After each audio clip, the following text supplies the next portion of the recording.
झूठा सच। लेकिन सर, मैंने तो अब तक सीखा है हमेशा सच बोलो।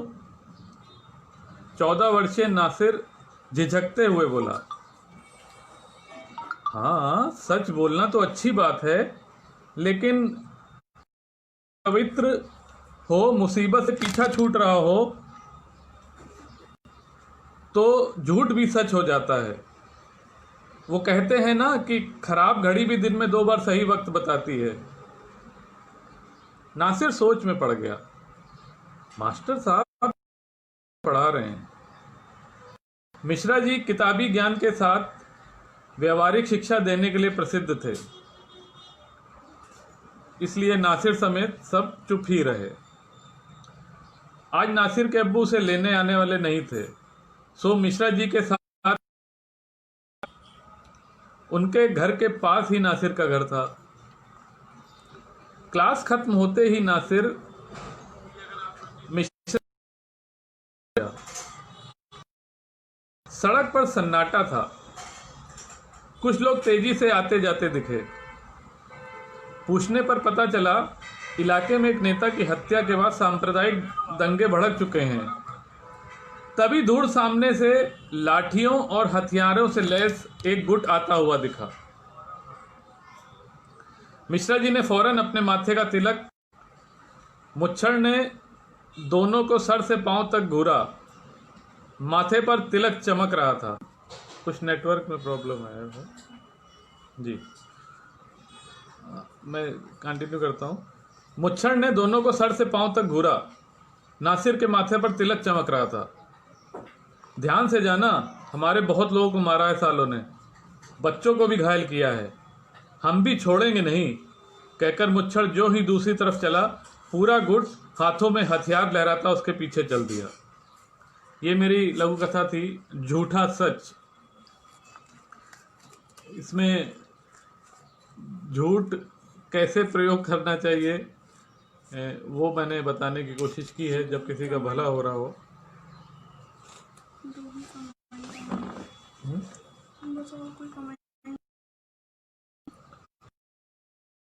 क्या कमेंट कर।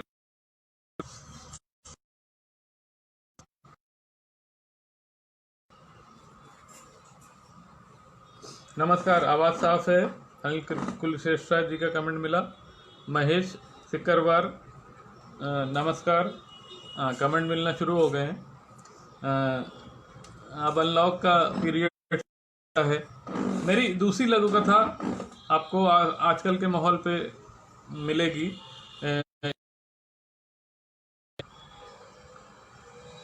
मैं आरंभ करता हूँ। शीर्षक है तरकीब। अनलॉक हुए आज 1 हफ्ता होने को आया था। काम धंधा कुछ खास नहीं चल रहा था। मन खिन्न था। ज़्यादा योग करने का मन नहीं था, सो 10-15 मिनट में योग करके शिवम ने पत्नी और बाबा श्याम देव का कार्यक्रम देखते हुए नाश्ता करने लगा। बाबा योग के साथ कोरोना से बचाव के लिए जड़ी बूटियों की जानकारी देने लगे।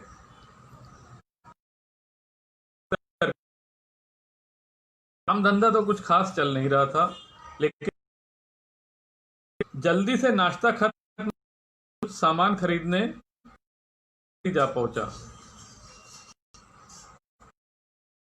दोपहर तक अपनी दुकान पहुंच गया। पूरा दिन दुकान पर ग्राहकों की भीड़ रही। व्यस्त रहते रात कब हुई पता ही नहीं चला। दुकान बंद करके शिवम दुकान के बाहर चूने से सोशल डिस्टेंसिंग के पालन के लिए सर्किल बनाने लगा। तभी रोज की तरह उसका दोस्त मनोहर साइकिल से गुजरा और पूरा नज़ारा देखकर बोला, अबे कल तक तो तू रो रहा था कि सरकार ने थूकने पर जुर्माना लगा दिया है और इसी के चलते तंबाकू उत्पाद और तंबाकू पान सब कुछ बिकना बंद हो गया है। सादे और मीठे पान बिकते ही कितने हैं कि उससे कमाई हो, और उस पर कोरोना की वजह से लोगों के पास पैसों की कमी। फिर अचानक आज ये सब क्या जादू हुआ, कुछ मुझे भी बताएगा? अरे आगे जाकर देख, दुकान पर नया बोर्ड भी लगवाया है, शिवम हंसकर बोला। बोर्ड देखते ही मनोहर का सब कुछ समझ में आ गया। बोर्ड पर बड़े बड़े अक्षरों में लिखा था, गिलोय पान भंडार। हमारे यहाँ पान के पत्तों की जगह गिलोय के पत्तों के सादे और मीठे पान मिलते हैं। गिलोय पान खाइए और खुद को कोरोना से बचाइए। तो ये एक तरकीब थी अवसर ढूंढने की, जैसे हमारे प्रधानमंत्री जी कहते हैं कि ऐसे में भी आप अवसर ढूंढ सकते हैं, उसकी एक तरकीब थी। और अब इसके बाद एक ऐसी लघु कथा आपके सामने प्रस्तुत करता हूँ। साधना जी का आगमन हो चुका है, नमस्कार। एक ऐसी लघु कथा आपको जिसमें काफ़ी रोमांच है और मैसेज तो देना ही चाहिए, इसमें आपको सभी कुछ मिलेगा। और इसका शीर्षक मैंने रखा है फाइनल मैच।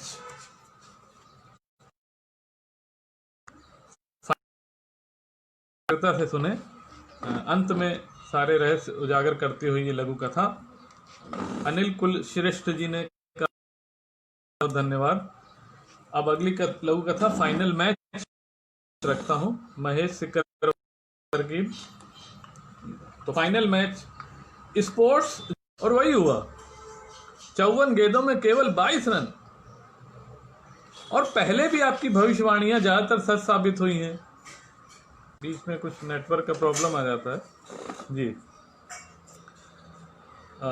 महराज का एक ओवर का खेल देखकर ही आपने बता दिया था कि आज बहुत ही स्लो खेलेगा, और वही हुआ, 54 गेंदों में केवल 22 रन।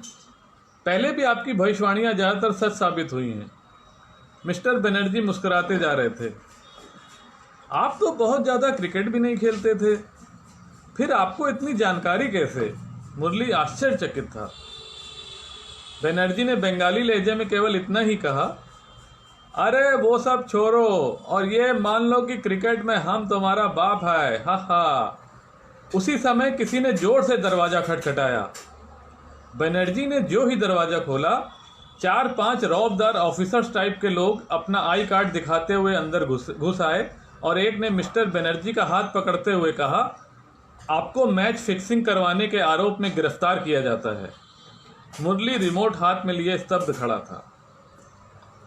यहाँ पे मेरी लघु कथा का अंत होता है। पिता को इतनी सारी जानकारी इसलिए थी क्योंकि वो करवाते थे। और क्रिकेट की बात चली है तो मैं कथाओं, कहानियों और उपन्यासों के संदर्भ में ये कहना चाहता हूँ कि उपन्यास एक तरह से 5 दिवसीय मैच है, और कहानी को 1 दिवसीय मैच माना जा सकता है, और लघु कथाएं 20-20 मैच की तरह होती हैं, जिसमें रोमांच बहुत ज़्यादा होता है। और महेश सिक्कर सुपर, बहुत बहुत धन्यवाद महेश जी। एक लघु कथा देता हूं आपको छोटी सी। इसका शीर्षक है लाल पैकिंग वाला बिस्किट।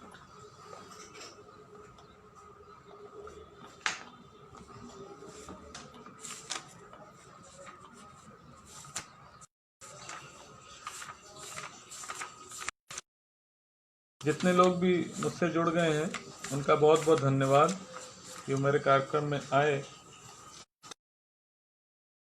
करता हूं, शीर्षक है लाल पैकिंग वाला बिस्किट। ये एक व्यथा है एक विशेष वर्ग की। नहीं माँ, आज तो मुझे वो लाल पैकिंग वाला बिस्किट ही चाहिए, मुन्नू जिद करके बोला। अरे बेटा, सब एक जैसे ही होते हैं, केवल दाम ज़्यादा है उसके, और कुछ नहीं। किसी तरह समझा बुझा कर मुन्नू को 5 रुपए वाला बिस्किट का पैकेट खरीदवा कर माँ उसे लेकर काम पर चल पड़ी। लाल पैकिंग वाला बिस्किट नहीं खरीदवाया, एक दूसरा 5 रुपए का सस्ता बिस्किट खरीदवाया और काम पर लेकर चल दी। मुन्नू चोपड़ा साहब के बंगले पर पहुंचते ही मिसेस चोपड़ा ने कहा, आ गई तू? चल पहले खाना बना दे, आपको आज जल्दी निकलना है। मुन्नू एक कोने में जमीन पर बैठ गया और आलीशान घर को देखने लगा। तभी चौकीदार पालतू कुत्ते और बोला, ये लीजिए, सैर करा दी शेर। आशीष चोपड़ा ने मुन्नू देकर कहा, शेरू के लिए दूध ले आ। और मुन्नू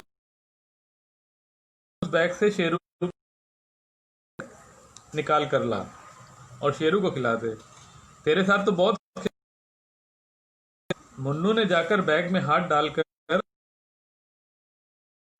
वो तो वही लाल पैकिंग वाला बिस्किट था। यहां पर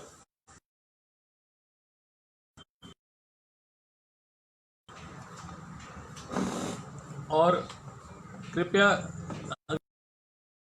कमेंट्स करते रहेंगे तो मुझे कुछ स्थिति का अंदाजा होगा उस समय के। अनिल कुलश्रेष्ठ जी ने डाला है, वाह वाह, बहुत बहुत धन्यवाद।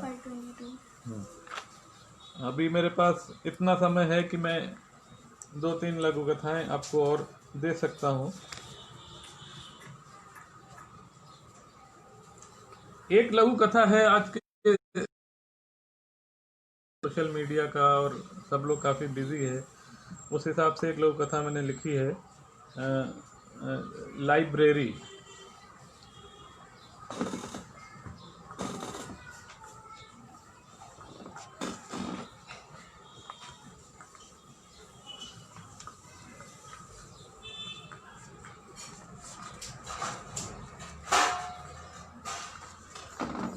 लघु कथा का शीर्षक है लाइब्रेरी। ये हमारा बेडरूम है, मैथिली प्रसाद ने सभी मेहमानों को दिखाते हुए कहा, और ये बगल में ही किचन, इसके में ये बगल में किचन है, इसके पीछे गार्डन, और हाँ आगे राइट में चलिए। जैसे ही सब लोग राइट की तरफ मुड़े, एक सुंदर प्यारी सी लाइब्रेरी दिखाई दी। मिस्टर प्रसाद बोले, लेखक होने के नाते मैंने घर में इस लाइब्रेरी को भी उतनी ही शिद्दत से बनाया है जितना घर के मंदिर को। आखिर यहाँ भी तो माँ सरस्वती वास करती है। उनके मुख से इन गुण पंक्तियों को सुनकर मोबाइल पर व्यस्त कुछ लोगों के साथ सभी वाह वाह कर उठे। मैथिली प्रसाद देश के नामी और सम्मानित साहित्यकार थे। देश ने उन्हें कई पुरस्कारों से नवाजा था। वो आगे बोले, मैंने इस लाइब्रेरी में बहुत ही उच्च कोटि की कृतियों को स्थान दिया है। शायद समूचे देश में इस तरह का ये पहला अनूठा संग्रह होगा। कई पुस्तकें तो अति दुर्लभ थी, परंतु माँ सरस्वती ने उन्हें मेरी लाइब्रेरी का हिस्सा बना दिया। बड़े चाव से खरीदा था इन पुस्तकों को। उनकी आवाज़ थोड़ी भारी सी हो गई थी। ज्ञान का सागर है ये। सोचा था सभी को पढ़ूंगा। 1 साल तक तो खूब पढ़ा भी, बहुत ज्ञान वृद्धि हुई, लेकिन कहकर वो सर झुकाकर चुप हो गए। एक अतिथि ने पूछा, लेकिन क्या सर? फिर उसके बाद व्हाट्सएप, फेसबुक और अन्य सोशल मीडिया का चलन बहुत ज़्यादा बढ़ गया। अब कभी व्हाट्सएप, फेसबुक पर आए पुस्तक के किसी अंश की सत्यता का पता लगाना हो तो इस लाइब्रेरी में आ जाता हूँ। ये मेरी लघु कथा यहाँ पर समाप्त होती है। इसका नाम है लाइब्रेरी। और महेश सिकरवार जी ने कमेंट किया है, वाह, कुत्ते की कद्र आदमी से अधिक है। मीनू पांडे जी आ चुकी हैं, बहुत बहुत धन्यवाद। अरे वाह, उनका कमेंट बहुत अच्छा लगा। और थोड़ा समय और है तो 1-2 लघु कथाएँ आपको और देता हूँ। लघु कथाओं में विविधता देना चाहिए और नयापन तो ज़रूर ही देना चाहिए, ऐसा मेरा मानना है। नहीं तो पुराने मुद्दे शायद कई बार लिखे जा चुके हैं। अलग अलग लघु कथाकार बहुत संख्या में हैं, और अगर आप नई चीज़ों को तरजीह देंगे, अपनी कथाओं में शामिल करेंगे, नयापन देंगे कुछ, तो मुझे लगता है ज़्यादा सफलता मिलने की संभावना है। तो एक लघु कथा मैं हर तरह का लिखना चाहता हूँ, अलग अलग, खाली रिश्तों पे भी नहीं, सोशल मीडिया पे भी, और आजकल का जो दौर चल रहा है, जैसा कि मैंने कोरोना पे भी एक सुना दी। और एक लघु कथा और आपको सुनाता हूँ, उसमें अलग फ्लेवर की लघु कथा है। वो आप सुनेंगे तो आपको अच्छा लगेगा, नयापन लगेगा उसमें।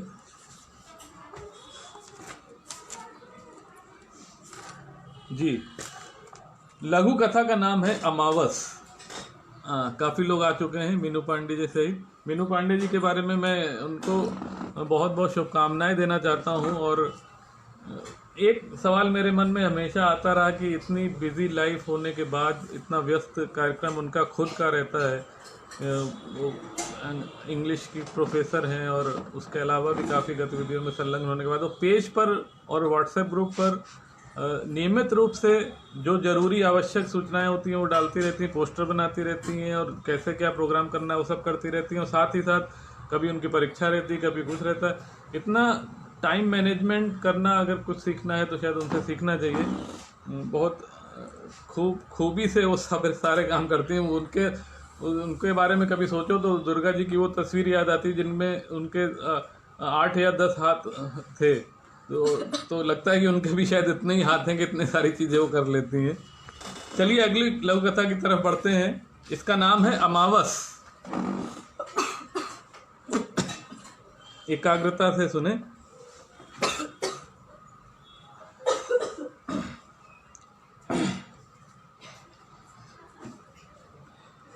मैंने खुद को केंद्र में रखकर ये लघु कथा लिखी है। अश्विनी जी बढ़िया, डॉक्टर अंजुलता जी, साधना पांडे जी का बहुत स्वागत है।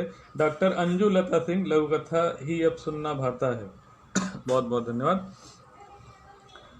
खुद को केंद्र में रखा है, लेकिन ये संस्मरण नहीं है। आप अपनी जगह किसी भी कैरेक्टर को डाल सकते हैं इसमें। अमावस। मेरी आंखें खुली तो कुछ गिने चुने तारे आसमान पर धुंधले धुंधले से दिख रहे थे।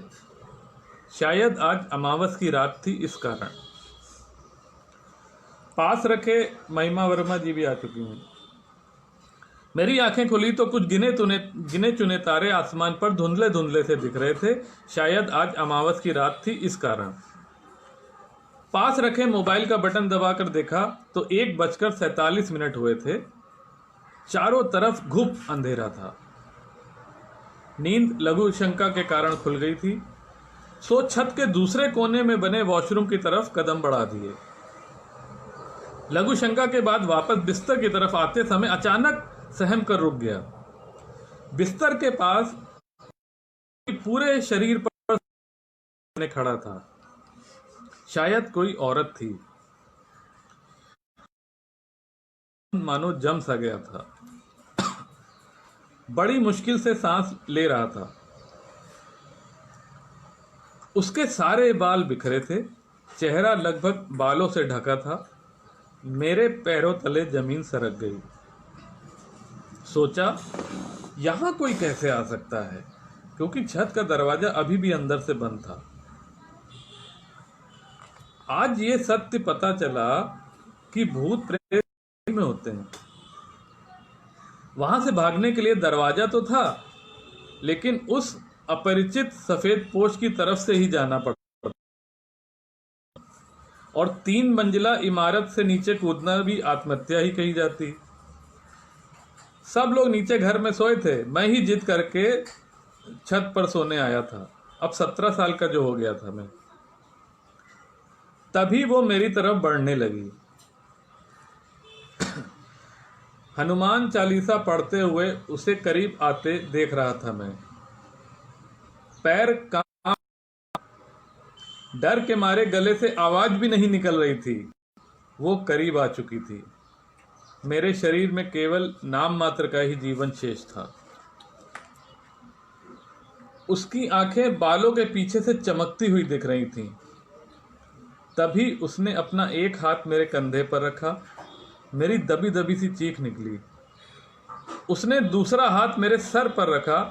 पूरी ताकत बटोर कर मैं जोर से चीखा, बचाओ। तभी वो भी इतनी जोर से चिल्लाई कि मेरी नींद खुल गई। कितनी बार इसे समझाया कि रात को सोने से पहले मोबाइल पर घंटों घंटों डरावनी फिल्में मत देखा कर, पर ये माने तब ना। सत्यानाश हो इस मोबाइल का। मैं इसे प्यार से जगाने आई तो मुझसे ही डर गया। सपना टूट चुका था। मैं अपने बेडरूम में बिस्तर पर बैठा आया हुआ दीदी का चेहरा देख रहा था। दीदी गुस्से में थी। अभी नहा कर आई थी। बाल सुखाने के लिए खोल रखे थे जो चेहरे पर आ गए थे। बड़ी बड़ी आंखें चमक रही थीं। आज कॉलेज का पहला दिन था, इसलिए उसने अपने फेवरेट सफ़ेद ड्रेस पहन रखी थी। या मेरी लघु कथा का अंत है। इसमें जो मोबाइल देर रात तक लोग अलग अलग तरह की डरावनी वो सब फिल्में देखते रहते हैं, उसका क्या परिणाम हो सकता है वो मैंने इसमें कहने की कोशिश की है। प्रमोद कुमार कुश जी हमारे बीच मौजूद हैं, बहुत बहुत धन्यवाद। डॉक्टर अंजुलता सिंह, मीनू जी के कार्यक्रम में कभी भी कोई बाधा नहीं देखी, हमेशा रुकावट आती है, जब कोई वरदान प्राप्त है उनसे पूछना पड़ेगा। प्रमोद कुमार कुश जी बड़े बड़े कलमकार आ चुके हैं, बहुत खूब प्रस्तुति। अंजुलता सिंह और प्रमोद जी का कमेंट्स। अब मैं चाहता हूं कि समय मुझे पता लग जाए। 5:32 हुआ है। हाँ, मीनू मिश्रा पांडे जी हंस रही हैं, बहुत बहुत धन्यवाद। एक लघु कथा और देता हूँ, उसमें एक व्यथा है, उस व्यथा का चित्रण है, उसके बाद मैं कार्यक्रम को संपन्न करूँगा। और उसके अलावा आजकल एक वाक्य की लघु कथा भी कही जाती है, और एक नया चलन चला है 6 शब्दों की। तो अभी पिछले दिनों कुछ मैंने वीडियो ढूंढे तो कांता राय जी, जो कि लघु कथा में बहुत बड़ा नाम है, उन्होंने खौफनाक कहानी, लेकिन इसके पीछे खौफनाक कहानी के पीछे एक जो मैंने चित्रण करने की कोशिश की है वो मोबाइल के दुष्परिणाम के बारे में था, कि आप जिस तरह की चीज़ देखकर सोते हैं वैसा ही आप सपने में देखते हैं। तो मैं कह रहा था, कांता राय जी ने कहा कि एक वाक्य की लघु कथा को उन्होंने नकार दिया, कि तो खैर उसमें बात ही क्या, खैर ये लका मुद्दा है, उसके बारे में फिर कभी बात कर सकते हैं। अब मैं एक लघु कथा आखिरी आपको पेश करता हूँ, एक व्यथा है उसमें, वो आप तक पहुँचाता हूँ। स्टार्टर, इसका नाम है स्टार्टर।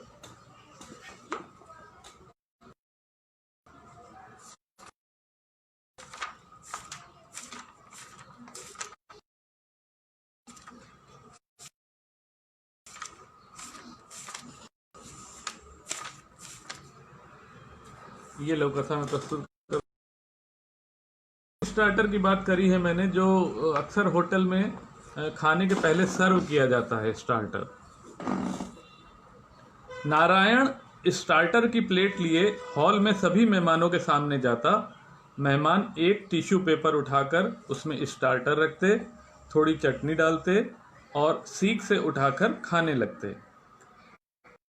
सबको स्टार्टर खिलाने के बाद जब नारायण स्टाफ रूम में वापस आया तो देवेश को देखकर थोड़ा सा खुश हुआ। इधर से गुजर रहा था, सोचा तुमसे मिलता चलूं, और बता कैसा है, कैसा है ये नया जॉब, सुना है पगार बहुत अच्छी है। क्यों ना हो, 5 स्टार होटल है ये। देवेश चहक कर नारायण से बोला। नारायण के मुंह से केवल हाँ की आवाज निकली। क्या बात है, तू खुश नहीं इस जॉब से? नारायण ने बिना, फिर थोड़ी देर बाद उदासी भरे लहजे में बोला, सिर्फ पैसा मिलेगा ये सोचकर इस जॉब को करना पड़ रहा है, और अभी तो पैसों की सख्त ज़रूरत है। रूम का किराया, यहाँ आने जाने का खर्च और कुछ दूसरे ज़रूरी खर्चे भी हैं। मैं तो साथ साथ दूसरा काम भी ढूंढ रहा हूँ। क्यों? देवेश के चेहरे पर आश्चर्य के भाव थे। देख देवेश, मैं मथुरा के बहुत छोटे से गांव के एक ब्राह्मण परिवार से हूँ। मैं मुंबई आया केवल इसलिए कि गांव में साहित्य के क्षेत्र में नाम कमाने के बाद मुझे लगा शायद मुंबई में मेरी प्रतिभा मुझे सही मुकाम तक पहुंचाएगी। लेकिन संघर्ष तो करना पड़ता है। संघर्ष धीरे धीरे काम तो दे रहा है, लेकिन वक्त लगेगा। मैं संघर्ष से भी नहीं डरता, लेकिन मैं ब्राह्मण परिवार से हूँ। पिताजी पूरे गांव में पूजा पाठ कराते हैं, लोग पैर छूते हैं पिताजी के, और घर का वातावरण बहुत ही सात्विक है। शराब, सिगरेट, मांस, मदिरा, खाना पीना तो बहुत दूर की बात, नाम लेना भी वर्जित है। मैं पिताजी की ही तरह सात्विक हूँ, कार्बन कॉपी समझ लो मुझे उनकी। लेकिन इस महानगर में मुझे स्टार्टर की प्लेट में नॉनवेज लेके सबको अपने हाथ से सर्व करना पड़ता है, और कभी कभी नॉनवेज के साथ शराब भी सर्व करनी पड़ती है, चाहे सावन हो, एकादशी हो, चंद्र ग्रहण हो, सूर्य ग्रहण हो या कोई सात्विक त्यौहार। मेरा स्वयं का उपवास ही क्यों ना हो, मुझे इस दैनिक नरक से गुजरना पड़ता है। होटल वाले कहते हैं हमारे पास तुम्हारे लिए यही काम है, यहाँ तो यही करना पड़ेगा। पिताजी का सपना है और मैं भी यही चाहता हूँ कि मैं बहुत बड़ा कहानीकार और गीतकार बनूँ, मेरी लिखी कहानियों पर नाटक हों, फिल्में बने, हर तरफ मेरे गीत सुनाई दें। अब समझ नहीं आता कि पिताजी का और अपना सपना पूरा करने के लिए क्या ये सब करना उचित है। तभी बैंक्वेट मैनेजर की तेज आवाज आई, नारायण, जरा एक बार फिर नॉनवेज स्टार्टर मेहमानों में घुमा दो, जल्दी। और यहाँ मेरी लघु कथा का अंत होता है।